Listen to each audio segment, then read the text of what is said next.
बेटा भाग्य से होता है तो बेटियां माँ लक्ष्मी का वरदान है। कि बेटा भाग्य से होता है तो बेटियां माँ लक्ष्मी का वरदान है। और भले ही लोग इन्हें कुछ भी कहें, लेकिन बेटियां तो अपने माँ बाप का अभिमान है। तो नमस्कार प्यारे साथियों, मेरा नाम है पंकज और स्वागत है आपका अपने चैनल जिंदगी कहानी है। तो आज की वीडियो बेटी के जीवन पर होने वाली है। इस कहानी में हम सभी को पता चलेगा कि बेटी की जिंदगी कैसी होती है।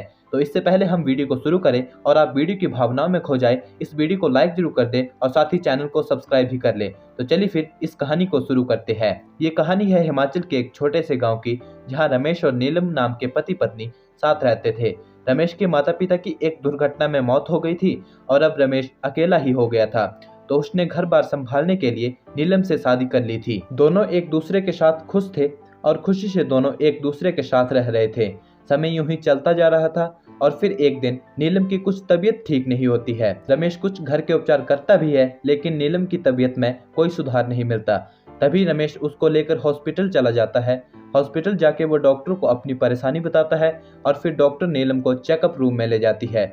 रमेश बाहर परेशानी में बेंच पर बैठकर मानो कुछ सोच रहा था और तभी डॉक्टर रमेश के पास आती है और रमेश से कहती है, मुबारक हो, आपकी पत्नी पेट से है। रमेश को डॉक्टर की बताई हुई बात की समझ नहीं लगती और डॉक्टर फिर से कहती है कि आपकी पत्नी अब एकदम स्वस्थ है और आपको बधाई हो कि आप पापा बनने वाले हैं।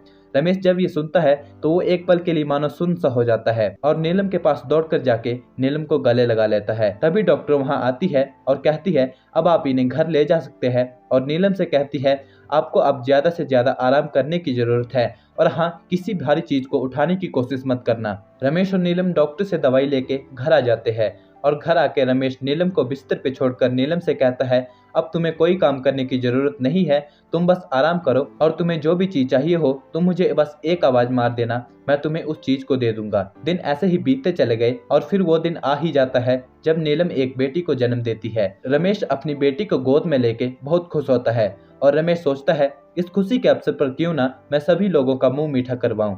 वह मिठाई लाने बाजार जाता है और मिठाई ले आता है।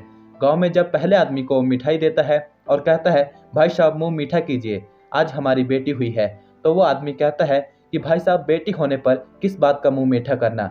रमेश को उसकी बातों का बुरा लगता है, लेकिन वह उससे कुछ नहीं कहता और दूसरे आदमी को मिठाई देते हुए कहता है, भाई साहब मुंह मीठा कीजिए, हमारी बेटी हुई है।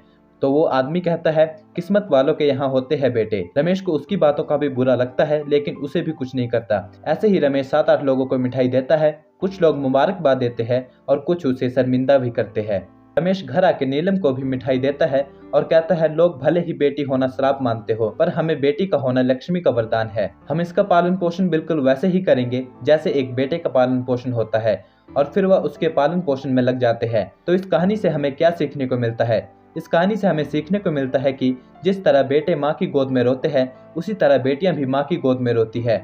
हमें बेटियों के जन्म को श्राप नहीं समझना चाहिए। हमें उनके जन्म पर भी उतनी ही खुशी होनी चाहिए जितनी खुशी हमें एक बेटे के जन्म पर होती है। और अंत में बस इतना ही कहना चाहूंगा कि क्यों टोकते हो इसे बात बात पर, आखिर इसने भी तो हंसना है। कि क्यों टोकते हो इसे बात बात पर, आखिर इसने भी तो हंसना है। और मत मारो इन्हें गर्भ में ही, क्योंकि तुम्हें भी तो बचना है। तो धन्यवाद दोस्तों कि आपने यहाँ तक वीडियो को देखा और इस वीडियो को उन सभी को शेयर कीजिए जो लड़के और लड़कियों में फर्क बताते हैं। और अगर वीडियो पसंद आई हो तो इस वीडियो को लाइक जरूर कर दे और लगे हाथ चैनल को भी सब्सक्राइब कर ले, क्योंकि यहाँ पर आपको ऐसा ही कंटेंट मिलता रहता है। हमारी मुलाकात होगी आपसे नेक्स्ट वीडियो में, तब तक के लिए देखते रहिए जिंदगी कहानी है। धन्यवाद दोस्तों।